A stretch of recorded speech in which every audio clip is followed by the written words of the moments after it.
এই মুহূর্তে টাইম হয়েছে 1টা 1। তো সারা রাত তো বৃষ্টি হয়েছে, তোমরা জানো যে পরিমাণে বৃষ্টি হয়েছে, চারিদিকে জল জমে আছে, কিছু বলার নেই। আবার মেঘটা দেখো কী অবস্থা করে এসছে। এখন যদি আবার বৃষ্টি নামে মুসুলধারা তো গেল, কলকাতা পুরো ভেসে গেল। এই হচ্ছে আমাদের কলকাতা, একেই চারিদিকে জল জমে ভেসে অকাকার অবস্থা। তোমাদেরকে দেখাবো ভিডিওটা, তোমরা দেখে নিও।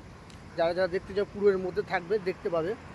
তো মেঘটার দিকে তোমাদের একটু দেখাচ্ছি, দেখো মেঘটা, তারপরে বলছি কিছু কথা। দেখতে পাচ্ছ মেঘটার কী অবস্থা। তো একটা জিনিস মাথায় রাখবে, যে যত টাকা দামের গাড়ি বলো বাড়ি বলো যাই কিনুক, বৃষ্টিতে কেউ কোনোদিন মানে ধরে রাখতে পারবে না। আমি কিছু কিছু জিনিস দেখলাম, XUV 700 বলো, তারপরে মারুতি সুজুকি ব্যানারও বলো, একটা ওয়াগনার গাড়ি জলে ভেসে পাল্টি খেয়ে আছে। তোমাদেরকে ভিডিওগুলোর মধ্যে দেওয়া আছে, তোমরা দেখো, দেখলে বুঝতে হবে কী অবস্থা। তো মধ্যেখানে পুজো চলে আসলো, আর কদিন বাকি পুজোকে, আর মাত্র 3 দিনের মতন বাকি। তো যারা যারা ভালো ভালো জামা প্যান্ট কিনেছে সব গেল, ওগুলো রেখে দিতে হবে, গতবারে পরবে, হ্যাঁ এবারে পরতে লাগবে না। চলো দেখতে থাকো। এত দামি একটা গাড়ি চলে ভাসিয়ে দিল, যার গাড়ি তার কি কষ্ট।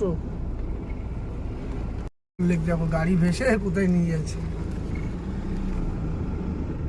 দেখুন বন্ধুরা, হলদিরামের অবস্থা, বাসগুলোর অবস্থা দেখুন, শুধু বাসগুলোর অবস্থা ভালো করে দেখুন, কি অবস্থা দেখুন হলদিরামে। এই যে রাস্তার অবস্থা দেখেছেন তো, দেখুন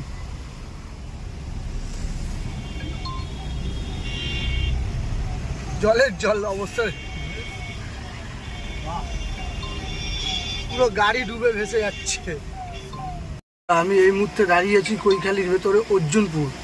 বুঝতে পারছো তো এটার কন্ডিশন। এই যে গাড়ি দুটো রাখা, সামনে একটা গাড়ি পুরো চাকা ডুবে অবস্থা, একাকার অবস্থা।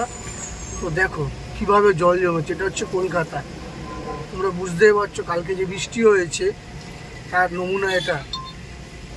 তো যারা আসবে বুঝে শুনেই গলিগালার মধ্যে ঢুকবে, গাড়ি ফেসে গেল তো গেল।